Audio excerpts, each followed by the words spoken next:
ఉత్తరప్రదేశ్లోని నోయిడాలో ఒక హృదయ విదారకమైన ఘటన జరిగింది.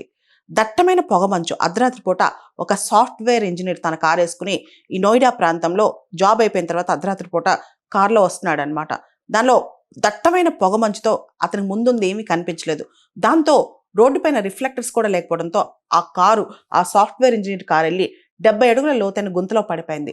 అక్కడంతా చుట్టూ వాటర్ లాగింగ్ అనమాట. ఆ కన్స్ట్రక్షన్స్, ఆ ఏరియాలో కొన్ని కన్స్ట్రక్షన్స్ జరగటం వల్ల అక్కడంతా బాగా పిట్స్ అన్ని తవ్వి ఉండటం వల్ల వాటర్ లాగైపోయి కారు వెళ్ళి దానిలో వాటర్లో పడిపోయింది అనమాట. దాంతో ఈ అబ్బాయికి ఊపిరాడలేదు. కష్టపడి పైకి లేసి కార్ టాప్ మీద నించుని సహాయం కోసం అరిచాడు. అంతేకాదు, తన తండ్రికి కాల్ చేసి నాకు చనిపోవాలని లేదు నాన్న, అర్జెంట్గా వచ్చి నన్ను రెస్క్యూ చేయండి అని కూడా బతిలాడాడు అనమాట.